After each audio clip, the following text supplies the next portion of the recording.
The wind howled across the deck of the Crimson Tide as Olivia Gomez pressed herself against the ship's railing, her swollen belly straining against the rough fabric of her borrowed sailor's clothes. Below her, the churning black waters of the Atlantic seemed to reach up with hungry fingers, promising a merciful end to the nightmare her life had become. The pirate crew gathered behind her, their voices a low murmur of anticipation and something darker. She had discovered their secret, the one that explained why no woman had ever survived working aboard this vessel.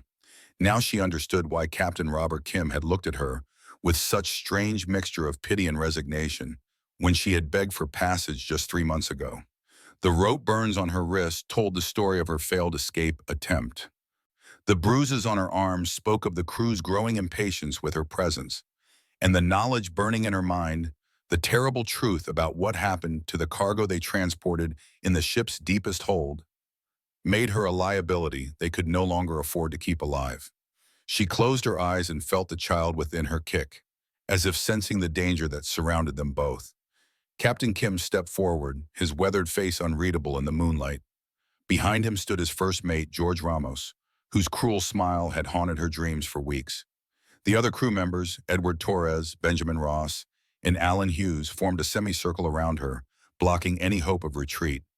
She was trapped between the devil and the deep blue sea, carrying a child whose father would never know of its existence, about to pay the ultimate price for her desperate gamble to survive.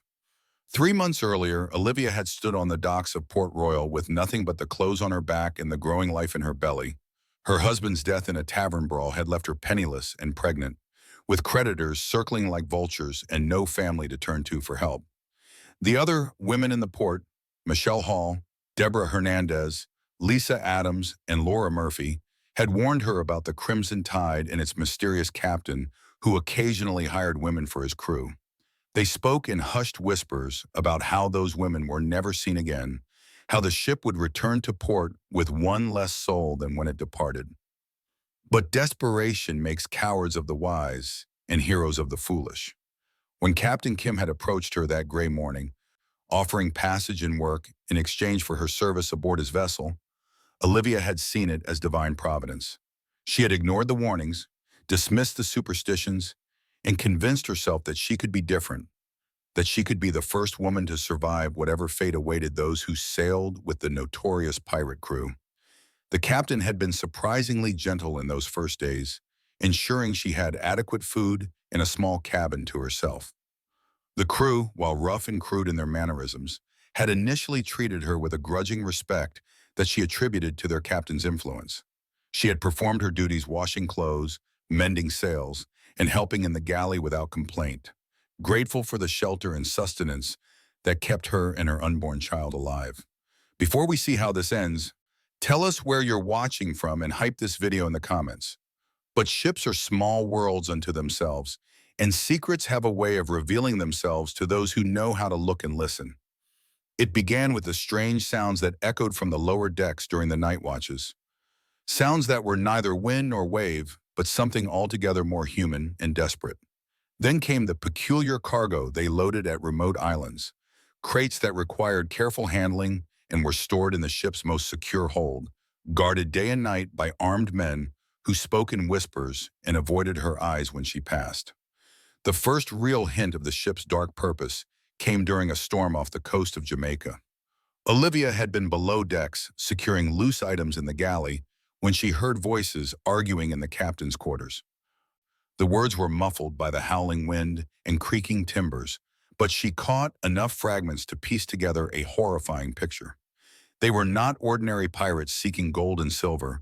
They were slavers, trafficking in human misery, transporting captured souls to buyers who paid handsomely for their cargo.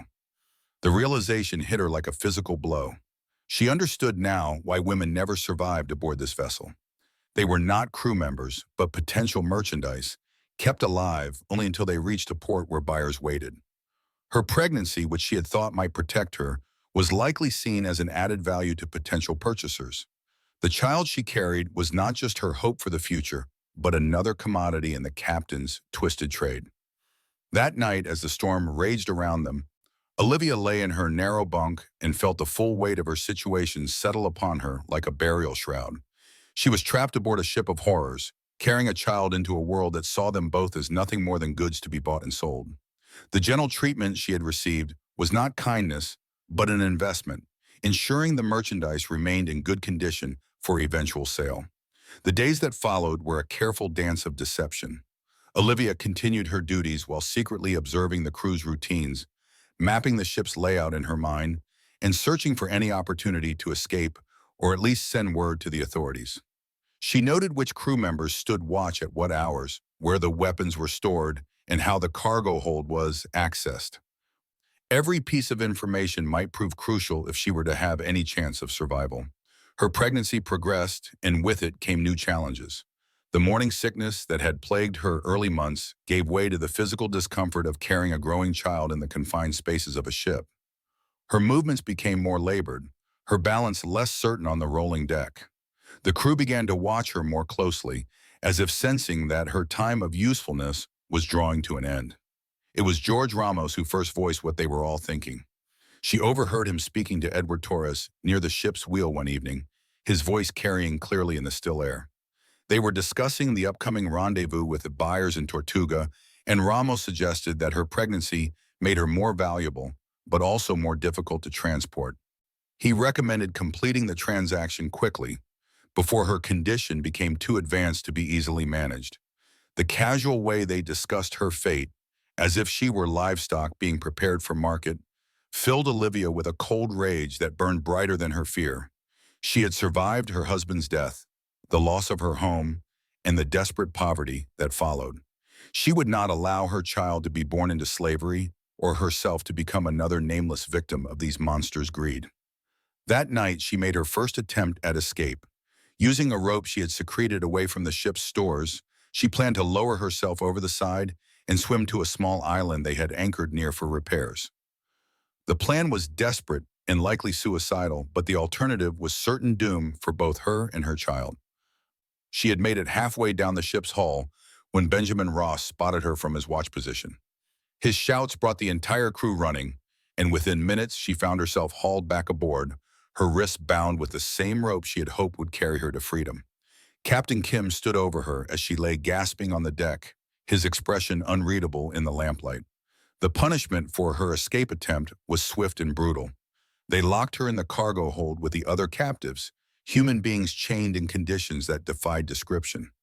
The stench of unwashed bodies, human waste, and despair filled the air like a poisonous fog. In the dim light that filtered through the deck planks above, she could see dozens of souls who had once been free, now reduced to hollow-eyed shadows of their former selves. Among them was a young woman named Sarah, barely older than Olivia herself, who had been captured during a raid on a coastal settlement. Sarah's story was heartbreakingly common among the captives. She had been taken from her family, her husband killed trying to defend their home, her children scattered to unknown fates. Like Olivia, she was pregnant, though further along in her term, her belly round and heavy with new life that would be born into bondage. The two women found comfort in each other's company during the long dark hours in the hold. Sarah had been aboard the ship for nearly 2 months and had observed the patterns of the crew, the timing of their meals, the rotation of guards. She shared what she had learned about the ship's destination and the buyers who waited there. Men who specialized in particular types of human cargo and paid premium prices for pregnant women and young mothers. Through Sarah, Olivia learned that she was not the first woman to be recruited under false pretenses to work aboard the Crimson Tide. The pattern was always the same. A desperate woman would be offered employment, treated reasonably well during the voyage, and then revealed to be merchandise as they approached their destination. Some women had tried to fight, others had attempted suicide, but none had ever escaped their fate. The knowledge that she was following in the footsteps of so many others filled Olivia with a determination that surprised her with its intensity. She refused to become another cautionary tale whispered on the docks of Port Royal. Her child deserved better than to be born into chains, and she would find a way to ensure that did not happen, even if it cost her own life in the attempt. The days in the hold taught her things about herself she had never known. She discovered reserves of strength she had not suspected, an ability to endure conditions that would have broken the woman she had been just months before. The child within her seemed to draw strength from her determination. kicking more vigorously as if sharing in her resolve to fight for their freedom. She also learned to listen, to pick up information from the conversations of the guards and crew members who came to check on the cargo. She heard them discussing the ship's route, their plans for the upcoming sail, and most importantly, their fears about naval patrols that had been increasing in the area. The British Navy had been cracking down on the slave trade, and several ships had been captured in recent months. This information gave her the seed of a plan. If she could somehow signal a naval vessel or create enough of a disturbance to attract attention from the authorities, she might be able to save not just herself and her child, but all the souls trapped in the ship's belly. The plan was dangerous and would require precise timing, but it offered hope where none had existed before. Her opportunity came sooner than expected. Alan Hughes, the youngest member of the crew, had been assigned to guard duty in the hold. Unlike the others, he seemed uncomfortable with his role in the human trafficking operation. Olivia had noticed him flinching when he heard the cries of the captives, saw him looking away when he brought their meager rations. There was still some trace of humanity left in him, some spark of conscience that had not yet been extinguished by the corrupting influence of his shipmates. She began to work on Alan Hughes with the patience of a woman who had nothing left to lose and everything to gain. During his guard shifts, she would speak to him softly, not pleading or begging, but simply talking about ordinary things. She told him about her husband, about the life she had planned before tragedy struck, about the child she carried and the dreams she had for its future. She spoke of home and family, of the simple pleasures that made life worth living, painting pictures with her words of a world beyond the darkness of the slave ship. At first, Hughes tried to ignore her, focusing on his duties and avoiding eye contact. But human connection is a powerful force, and gradually she began to see cracks in his hardened exterior. He started to linger during his rounds, listening despite himself to her quiet stories. She could see the conflict playing out in his young face, the battle between the callous indifference required by his position and the natural empathy that still lived within him. The breakthrough came when she began to speak about the other women who had sailed aboard the Crimson Tide before her. She described them not as abstract victims, but as individuals with names and stories, daughters and sisters who had been loved and were mourned. She painted a picture of Michelle Hall, who had left behind 3 small children when she disappeared. She spoke of Deborah Hernandez, a skilled seamstress who had dreamed of opening her own shop, and Lisa Adams, who had been planning to marry her childhood sweetheart before she vanished without a trace. Hughes began to shift uncomfortably as she spoke, his eyes darting away from hers, as if he could not bear to meet her gaze. She could see that her words were having an effect, that the humanity he had tried to suppress was fighting its way back to the surface. When she mentioned Laura Murphy, a young mother who had been taken from her infant child, she saw tears glisten in his eyes before he turned away abruptly and left the hold without a word. The next day brought a change in the ship's routine. Captain Kim announced that they would be making port in Tortuga within the week, and the crew began preparations for the sale of their human cargo. The atmosphere aboard the ship grew tense with anticipation and greed as the men discussed the profits they expected to make from their captives. Olivia knew that her time was running out, that whatever plan she hoped to execute would have to happen soon or not at all. That night, Hughes appeared at the entrance to the hold carrying something concealed beneath his shirt. He looked around nervously before approaching Olivia's position near the bulkhead. Without speaking, he pressed a small knife into her hands, his fingers trembling as he did so. The blade was barely 3 inches long, more of a tool than a weapon, but it represented hope in a way that no sword or pistol could have matched. "I cannot help you escape," he whispered, his voice barely audible above the creaking of the ship. "But I will not stand by and watch you be sold like cattle. If you can create a distraction, if you can somehow signal for help, I will not sound the alarm immediately.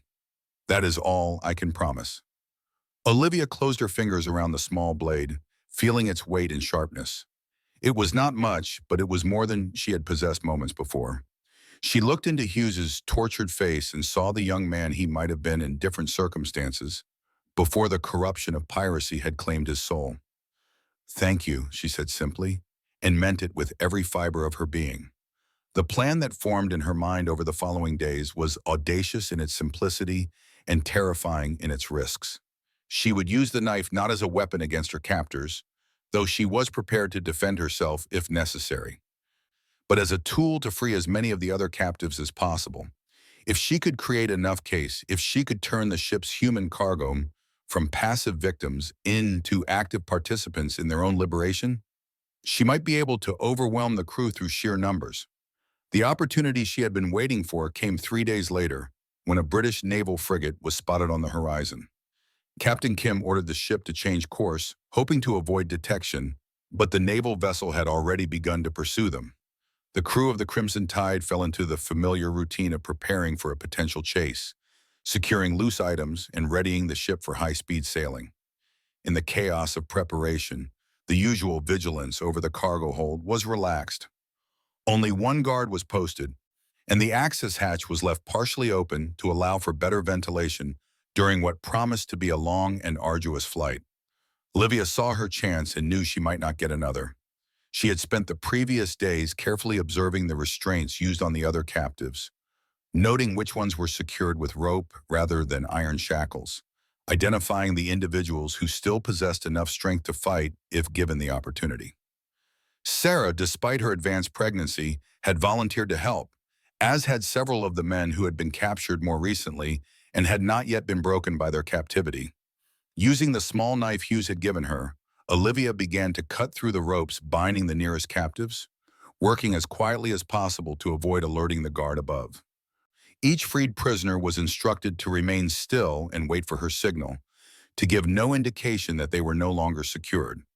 The process was agonizingly slow, each cut of the blade requiring careful attention to avoid injury while working in the dim light of the hold. As she worked, Olivia could hear the sounds of the chase developing above. The crew shouted orders to each other as they adjusted the sails and rigging, trying to coax every possible knot of speed from their vessel. The British frigate was gaining ground, its superior firepower and disciplined crew giving it advantages that the pirate ship could not match through speed alone. The tension in the hold was palpable as the freed captives waited for Olivia's signal. She had managed to release nearly a dozen people, including Sarah and several of the stronger men, when she heard footsteps approaching the hatch above. The guard was returning, and she had run out of time to free more prisoners. She pressed the knife into Sarah's hands and whispered urgent instructions. When the chaos began, Sarah was to continue cutting bonds while Olivia created the initial distraction. The other freed captives were to spread out through the hold, releasing as many of their fellow prisoners as possible before the crew could respond effectively. The guard's boots appeared at the top of the ladder, and Olivia knew the moment had arrived. She took a deep breath, feeling her unborn child shift within her as if sensing the approaching danger, and prepared to gamble everything on a desperate bid for freedom. She began to scream. The sound that emerged from her throat was not the cry of a victim, but the roar of a woman transformed by desperation into something fierce and untamed. It was the voice of every woman who had suffered aboard the ship, every soul who had been reduced to merchandise, every dream that had been crushed beneath the weight of human greed. The sound echoed through the hold and up through the open hatch, carrying with it all the rage and determination she had been forced to suppress during her months of captivity. The guard above froze in surprise, and in that moment of hesitation, Olivia launched herself up the ladder with a speed that belied her condition. Her hands closed around the man's ankles, and she pulled with all her strength, and sending him tumbling down into the hold where the freed captives were waiting.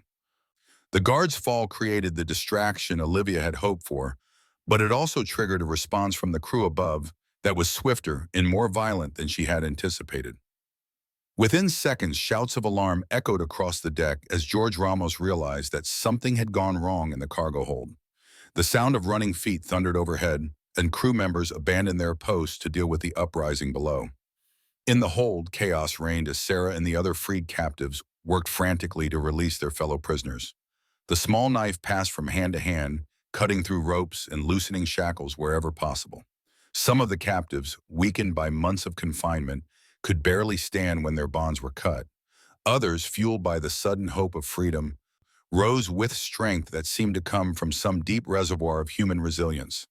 Olivia found herself at the center of the maelstrom, her pregnant form moving with surprising agility as she helped coordinate the liberation of the ship's human cargo. She could feel her child responding to her elevated heart rate and the adrenaline coursing through her system, the little life within her seeming to share in the desperate energy of the moment. The first crew member to descend into the hold was Edward Torres, his cutlass drawn and his face twisted with rage.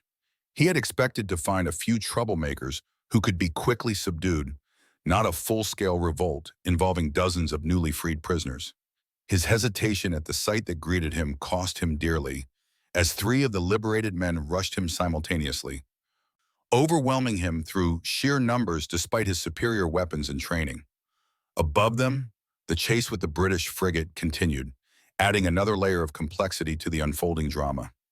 Captain Kim found himself caught between two crises: the pursuit by the naval vessel that threatened his freedom, and the uprising in his cargo hold that threatened his livelihood. The decision he made in that moment would determine not only his own fate, but the fate of everyone aboard the Crimson Tide. Benjamin Ross appeared at the hatch opening, a pistol in each hand and murder in his eyes.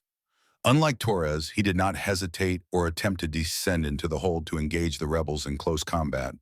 Instead, he began firing into the mass of humanity below, his shots indiscriminate and deadly. The confined space of the hold amplified the sound of the gunshots, and screams of pain joined the cries of defiance as some of the captives fell wounded. Olivia felt a bullet whistle past her ear, close enough that she could feel the heat of its passage.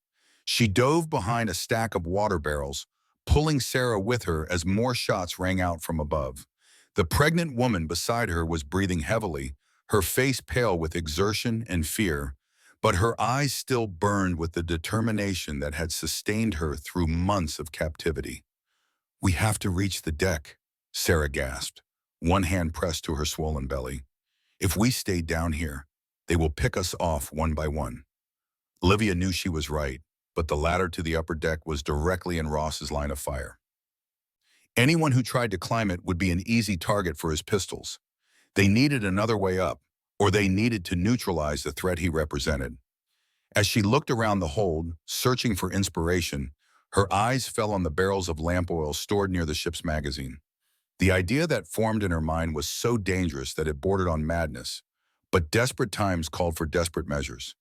If she could create a fire in the hold, the smoke and flames would force the crew to abandon their positions above. The risk was enormous, as fire aboard a wooden ship could quickly become an uncontrollable inferno that would kill everyone aboard. But it might be their only chance to reach the deck and continue their fight for freedom. She shared her plan with Sarah and the other freed captives within earshot. The response was mixed, with some embracing the desperate gamble, while others recoiled from the prospect of deliberately setting fire to their prison. In the end, it was the sound of more gunshots from above and the cries of newly wounded prisoners that decided the matter. Working together, several of the freed men began to overturn the oil barrels, while Olivia used flint and steel taken from the fallen guard to create sparks. The lamp oil spread across the wooden planking of the hold, its pungent smell mixing with the other odors that filled the confined space. When the first spark caught, the flames spread with frightening speed, illuminating the hold in dancing orange light and sending thick smoke billowing toward the open hatch. The effect was immediate and dramatic. Benjamin Ross's shooting stopped abruptly as smoke began pouring from the hold, and his shouts of alarm brought the rest of the crew running. The fire represented a threat to the entire ship, one that took precedence over maintaining control of the cargo. Within minutes, crew members were forming bucket brigades and preparing to flood the hold with seawater to extinguish the flames. In the confusion, Olivia and several of the other freed captives were able to reach the ladder and climb toward the deck. The smoke provided cover for their ascent, but it also made breathing difficult and navigation treacherous. Olivia felt her pregnancy slowing her movements, her center of gravity shifted by the child she carried. But determination drove her upward toward the fresh air and freedom that lay above. She emerged from the hold to find the deck of the Crimson Tide in chaos. Crew members ran back and forth with buckets of water while Captain Kim shouted orders from the ship's wheel. The British frigate had closed to within cannon range and was preparing to fire a warning shot across their bow. In the distance, Olivia could see other sails on the horizon, suggesting that additional naval vessels might be converging on their position. The sight of the pregnant woman emerging from the smoke-filled hold caught George Ramos by surprise, and his momentary hesitation gave Olivia the opening she needed. She had armed herself with a belaying pin during her climb from the hold, and she swung it with all her strength at the first mate's head. The blow connected with a satisfying crack, sending Ramos staggering backward and giving her precious seconds to orient herself on the unfamiliar deck. Behind her, more of the freed captives were emerging from the hold, some carrying improvised weapons, others simply grateful to breathe fresh air again. The crew of the Crimson Tide found themselves facing a threat they had never anticipated. Their cargo had become combatants, and the odds were rapidly shifting against them. Alan Hughes appeared at her side, his young face torn between loyalty to his crewmates and the conscience she had awakened in him. For a moment, Olivia thought he might try to recapture her, but instead he pressed a loaded pistol into her hands and pointed toward the ship's signal flags. "The British ship is demanding our surrender," he said urgently. "If you can signal them that there are captives aboard, they will not fire on us. But you must do it quickly, before the captain decides to fight." Olivia looked toward the British frigate, its gun ports open and cannons run out in preparation for battle.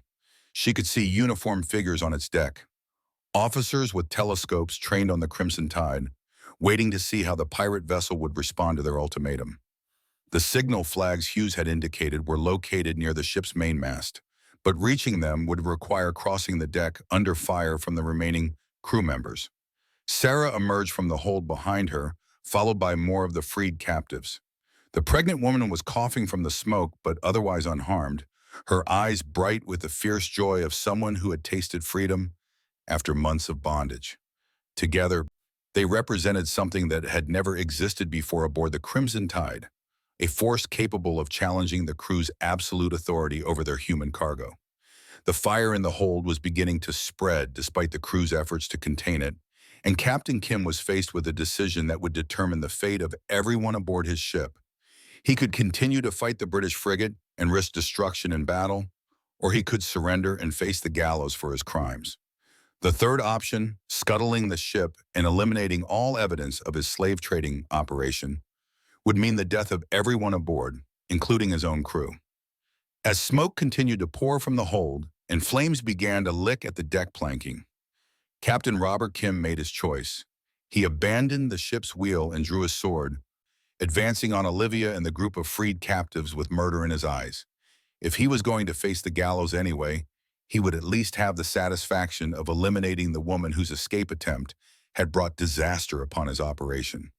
"You have destroyed everything," he snarled, his weathered face twisted with rage. "My ship, my crew, my livelihood, all because one pregnant whore could not accept her fate."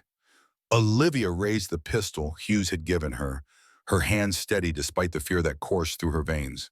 The child within her kicked as if sensing the danger, and she placed her free hand protectively over her swollen belly.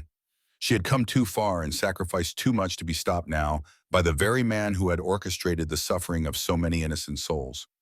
"I am not a whore," she said clearly, her voice carrying across the deck despite the chaos surrounding them. "I am Olivia Gomez, widow of Thomas Gomez, and the mother of the child I carry. I am a human being, not merchandise to be bought and sold." The words seemed to hang in the air between them, a declaration of identity and dignity that cut through the smoke and flames like a blade. Around them, the battle between the freed captives and the remaining crew members continued. But for a moment, the conflict narrowed to just the two of them, the pregnant woman who had refused to accept slavery and the pirate captain who had built his fortune on human misery. Kim raised his sword, but before he could strike, the British frigate's warning shot thundered across the water. The cannonball passed just over the Crimson Tide's mainmast, close enough to send splinters of wood raining down on the deck. The message was clear: surrender immediately or face the full firepower of the Royal Navy. The sound of the cannons seemed to break the spell that had held the deck in its grip. Several of the crew members threw down their weapons and raised their hands in surrender, recognizing that continued resistance was futile. The fire in the hold was spreading beyond their ability to control, and the British frigate was preparing to fire again. this time with intent to disable rather than warn. George Ramos, blood streaming from the wound Olivia had inflicted, staggered to his feet and looked around at the chaos that surrounded him. His eyes met those of Captain Kim, and some unspoken communication passed between them. Together, they had built a profitable enterprise based on the trafficking of human souls. Together, they would face whatever consequences awaited them. But Kim was not ready to surrender. With a roar of defiance, he charged at Olivia, his sword raised to strike her down. She pulled the trigger of the pistol Hughes had given her, the weapon bucking in her hands as the shot rang out across the deck. The ball took the captain in the shoulder, spinning him around but not stopping his advance. Sarah stepped forward, a length of chain in her hands, and swung it with all the strength her pregnant body could muster. The improvised weapon caught Kim across the side of the head, and he collapsed to the deck, his sword clattering away across the planking. The man who had held absolute power over the lives and deaths of so many was reduced to an unconscious form lying in a growing pool of his own blood. The remaining crew members, seeing their captain fall, quickly followed the example of their shipmates and surrendered. The fight was over, but the danger was far from past. The fire in the hold continued to spread, and the ship was taking on water from damage sustained during the chase. If they were to survive, they would need to be rescued by the British frigate before the Crimson Tide became their tomb. The British frigate HMS Intrepid came alongside the burning pirate vessel with practiced efficiency, her crew lowering boats to evacuate the survivors before the Crimson Tide could sink or explode. Captain William Morrison of the Royal Navy surveyed the scene with the experienced eye of an officer who had dealt with slavers before, but even he seemed taken aback by the sight of dozens of freed captives emerging from the smoke-filled hold. Olivia found herself helped aboard the British vessel by sailors who treated her with a respect and gentleness she had almost forgotten existed. Her pregnancy was immediately apparent, and she was quickly escorted to the ship's surgeon for examination. The doctor, a kind-faced man named Phillips, pronounced both mother and child to be in remarkably good health considering their ordeal. As she rested in the surgeon's cabin, Olivia could hear the sounds of the Crimson Tide's final moments. The fire had spread throughout the ship despite efforts to contain it, and the vessel was settling lower in the water with each passing minute. Soon the ship that had been a floating prison for so many innocent souls would rest on the ocean floor, taking with it the physical evidence of the horrors it had contained. Sarah was brought to the same cabin, her own pregnancy having earned her priority medical attention. The two women who had faced death together in the ship's hold now found themselves safe aboard a vessel of the Royal Navy, their ordeal finally at an end. They held hands as they listened to the sounds of their former prison burning and sinking, each lost in thoughts of what they had endured and what lay ahead. Captain Morrison interviewed Olivia personally, his questions gentle but thorough, as he sought to understand the full scope of the slaving operation they had uncovered. She told him everything: the false recruitment, the gradual revelation of the ship's true purpose, the conditions in the hold, and the fate of the women who had sailed aboard the Crimson Tide before her. Her testimony would be crucial in ensuring that the surviving crew members faced justice for their crimes. The captain was particularly interested in Alan Hughes, whose assistance had been instrumental in the successful uprising. The young man's fate would depend largely on Olivia's testimony about his role in the events, and she found herself in the unexpected position of holding another person's life in her hands. After everything she had witnessed and endured, the decision of whether to show mercy or demand justice was not an easy one. In the end, she chose to speak truthfully about Hughes's actions, both his participation in the slaving operation and his ultimate decision to help her signal for rescue. She told Captain Morrison about the knife he had provided, the pistol he had pressed into her hands, and the information he had shared about the ship's signal flags. Justice, she believed, should be tempered with recognition of his change of heart, even if it had come late in the proceedings. The other freed captives were gradually brought aboard the HMS Intrepid, each with their own story of capture and suffering. Some had been taken from their homes in raids along the African coast, others had been kidnapped from colonial settlements, and still others had been sold into bondage by their own people. Despite their diverse backgrounds, they shared a common bond forged in the hell of the slave ship's hold. As the sun set on that dramatic day, Olivia stood at the rail of the British frigate and watched the last remnants of the Crimson Tide disappear beneath the waves. The ship that had nearly become her tomb was now nothing more than debris floating on the surface of the Atlantic, its dark secrets buried forever in the ocean's depths. The child within her kicked strongly, as if celebrating their deliverance, and she placed both hands over her swollen belly. They had survived when survival seemed impossible, escaped when escape appeared futile, and emerged from the darkness into the light of freedom. Whatever challenges lay ahead, she would face them with the strength she had discovered in herself during those desperate hours aboard the pirate vessel. The HMS Intrepid made port in Kingston, Jamaica, 3 days later, her arrival causing considerable excitement among the colonial authorities. The rescue of dozens of enslaved people and the capture of a notorious slaving crew was significant news, and word of the dramatic events spread quickly through the Caribbean. Olivia found herself at the center of attention she neither sought nor welcomed, her story becoming the subject of newspaper articles and official reports. The colonial governor, Sir Henry Blackwood, personally interviewed her about her experiences. His questions focused on gathering intelligence about the broader slaving network that had operated throughout the region. Her testimony helped authorities identify other vessels and individuals involved in the illegal trade, leading to additional arrests and rescues in the weeks that followed. Sarah gave birth to her child just 2 weeks after their rescue, a healthy daughter she named Hope in honor of their deliverance from bondage. Olivia served as midwife during the birth, her own experience with pregnancy making her a natural assistant to the colonial doctor who attended the delivery. The sight of new life entering the world in freedom rather than slavery moved everyone present to tears. The legal proceedings against the surviving crew members of the Crimson Tide were swift and decisive. Captain Robert Kim and George Ramos were sentenced to death for their crimes, while the other crew members received varying terms of imprisonment. Alan Hughes, in recognition of his assistance during the rescue and Olivia's testimony on his behalf, received a reduced sentence and the possibility of parole after serving 5 years in colonial prison. As her own pregnancy progressed, Olivia found herself facing decisions about her future that she had never expected to make. The colonial government offered her passage back to Port Royal, along with a modest financial settlement in recognition of her suffering. But the woman who had survived the ordeal aboard the Crimson Tide was not the same person who had desperately sought passage months earlier. She had discovered reserves of strength and courage she had never known she possessed. The experience of leading a successful uprising against seemingly impossible odds had transformed her understanding of what she was capable of achieving. The thought of returning to her former life, dependent on the charity of others and limited by the constraints society placed on widowed women, no longer held any appeal. Instead, she chose to remain in Jamaica, where the colonial authorities offered her a position helping to resettle other rescued slaves and providing testimony in legal proceedings against slavers. Her first-hand experience of the horrors of the trade, combined with her demonstrated courage and leadership abilities, made her uniquely qualified for such work.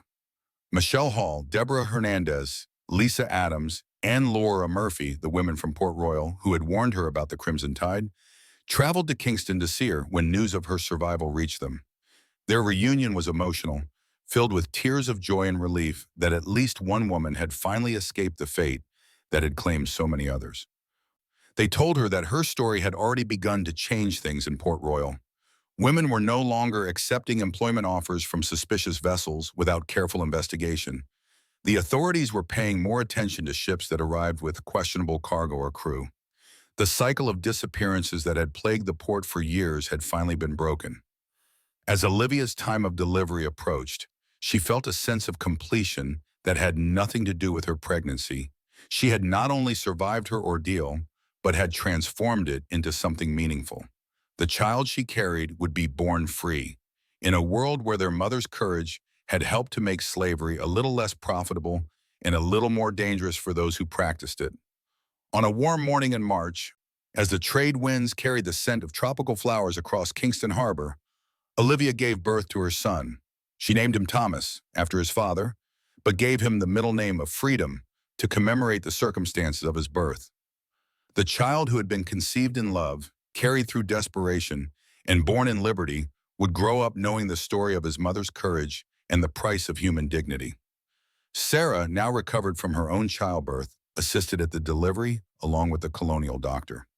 The two women who had faced death together in the hold of a slave ship now shared the joy of bringing new life into the world under vastly different circumstances.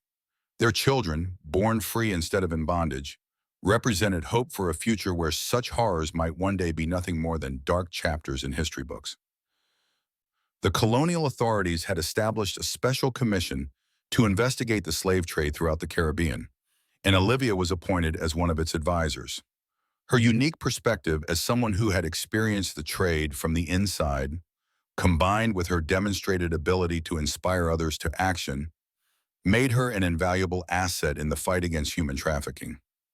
In the months that followed, she traveled throughout the region, speaking to colonial assemblies, training naval officers in the identification of slave ships, and working with freed slaves to help them rebuild their lives. Her story became a powerful weapon against those who sought to profit from human misery, demonstrating that even the most carefully constructed system of oppression could be challenged by individuals with sufficient courage and determination. Allen Hughes was released from prison after serving 3 years of his sentence, his early parole granted in recognition of his cooperation with authorities and his assistance in breaking up additional slaving operations. He sought out Olivia upon his release, seeking not forgiveness, but understanding of how he might make amends for his participation in the trade. She offered him employment in her organization, helping to resettle freed slaves and providing security for those whose testimony put them at risk from former slavers seeking revenge. His knowledge of the criminal networks involved in the trade, combined with his genuine remorse for his past actions, made him an effective agent in the ongoing fight against human trafficking. Years passed, and young Thomas grew into a healthy, intelligent boy who delighted in his mother's stories of adventure on the high seas. She told him about the brave men and women who had fought for their freedom in the hold of the Crimson Tide, about the importance of standing up for what is right even when it seems impossible, and about the strength that can be found in the darkest of circumstances. The boy would sometimes ask about his father, and Olivia would tell him about the man who had loved them both but had died before he could meet his son. She spoke of Thomas Gomez as a good man who would have been proud of the courage his wife had shown and the freedom his son enjoyed. The child carried both his father's name and his mother's legacy, a living reminder of love's power to transcend even death. As she watched her son play in the gardens of their Kingston home, Olivia reflected on the journey that had brought them to this point. The desperate woman who had begged for passage aboard a pirate ship seemed like a different person entirely. Someone from another life whose fears and limitations no longer applied to the woman she had become. The Crimson Tide rested on the ocean floor, its secrets buried beneath fathoms of Caribbean water. But the story of what had happened aboard that vessel lived on in the testimonies of those who had survived, in the legal precedents established by the trials of its crew, and in the lives of the children born free because of their mother's courage. She had learned that survival was not simply a matter of enduring hardship, but of transforming it into something meaningful. The child she had carried through the darkest period of her life had become a symbol of hope, not just for herself, but for all those who continued to fight against the forces that sought to reduce human beings to mere commodities. The woman who had once been merchandise had become a force for justice. The mother who had faced death to protect her unborn child had helped to save countless other children from similar fates. And the widow who had thought her story was ending had discovered that it was really just beginning, with chapters yet to be written in the ongoing struggle for human dignity and freedom. In the end, Olivia Gomez had not simply survived the Crimson Tide, she had conquered it, transforming a vessel of horror into a catalyst for change, and ensuring that the dark secret it carried would no longer remain hidden in the depths of the Caribbean Sea.